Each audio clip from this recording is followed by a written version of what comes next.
Selamat pagi Ibu Bapak, Eyang Kung, Eyang Putri, dan saudara-saudaraku yang baik di dalam Tuhan. Semoga pagi yang indah menanti kita saat bangun pagi ini. Pagi ini marilah kita merefleksikan Yeremia 28 ayat 15. Lalu berkatalah Nabi Yeremia kepada Nabi Hananya, "Dengarkanlah hai Hananya, Tuhan tidak mengutus engkau, tetapi engkau telah membuat bangsa ini percaya kepada dusta." Saudaraku, salah satu larangan dalam Alkitab yaitu berdusta atau berbohong. Dalam kebohongan terkandung informasi. Sayangnya, informasi yang tidak benar, informasi yang dimanipulasi, terutama untuk tujuan tertentu, terutama menarik keuntungan diri sendiri, atau bisa juga buat kelompok.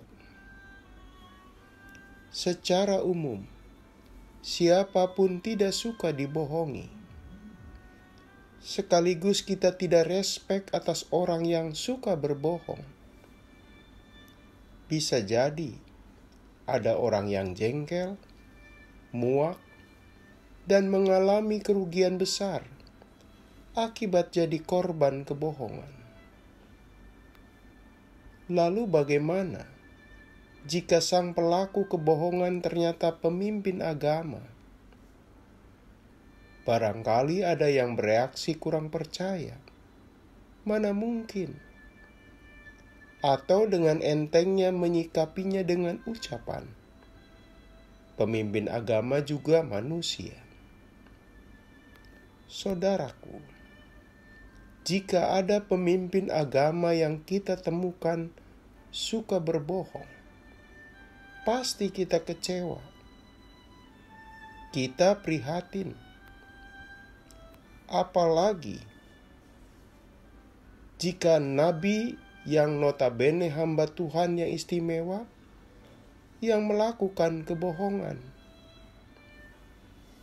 Sayangnya, itu sungguh-sungguh nyata terjadi. Dalam hal ini dipraktekkan oleh Nabi Hananya. Fakta demikian jelas membingungkan, menyayangkan, dan memprihatinkan di mata umat.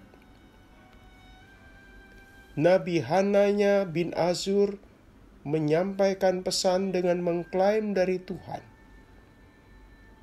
Dia menyampaikan pesan, Tuhan akan segera membebaskan umatnya, dan Babel akan jatuh.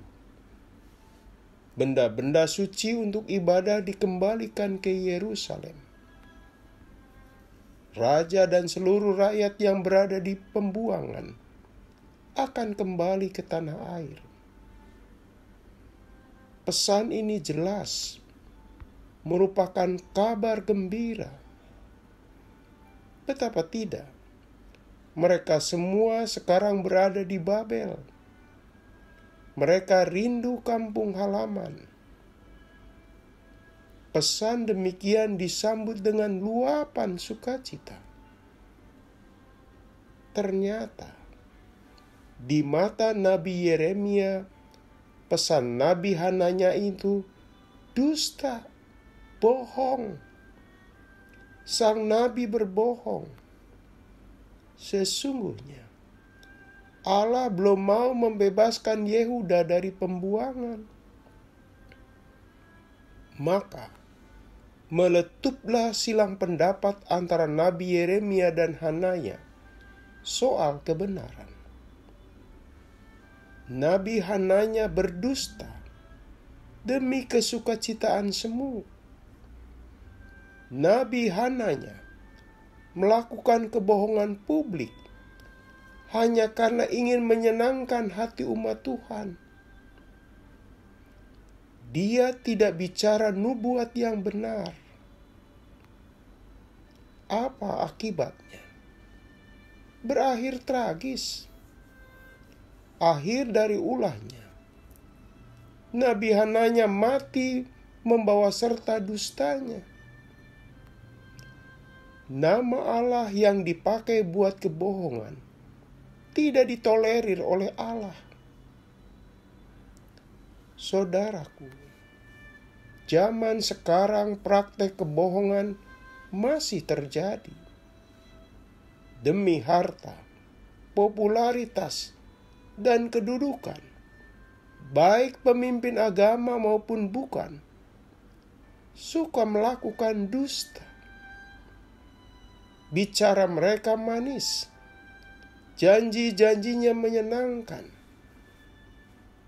bungkusnya indah, sayang isinya dusta. Dan di balik bungkus yang indah itu, ada rencana busuk atau jahat. Bagaimanapun, kabar seperti yang disampaikan Nabi Hananya lebih disukai daripada kabar Nabi Yeremia, sebab menjanjikan hal yang muluk-muluk, sensasional. Sedangkan Nabi Yeremia menyampaikan bahwa pembebasan belum datang. Penderitaan umat masih tetap berlangsung. Allah masih menempa mereka. Saudaraku, dusta itu menyenangkan, manis, tapi mencelakakan. Di mana-mana kebohongan itu mempesona. Baru belakangan ketahuan bahwa kita dirugikan. Adapun kebenaran itu pahit. Banyak orang yang tidak suka. Termasuk tidak suka dengan nubuat Nabi Yeremia yang berisi kebenaran. Namun, yang pahit itu mengandung pesan dan ajaran yang benar dan bermanfaat. Disinilah panggilan kita. Mampu membedakan hamba sejati dan tidak. Mana murid yang benar dan mana yang tidak. Yang jelas, siapapun yang dikuasai Roh Kudus adalah mereka yang bicara sesungguhnya. Bicara kebenaran sejati, meski pahit rasanya. Mari kita berdoa.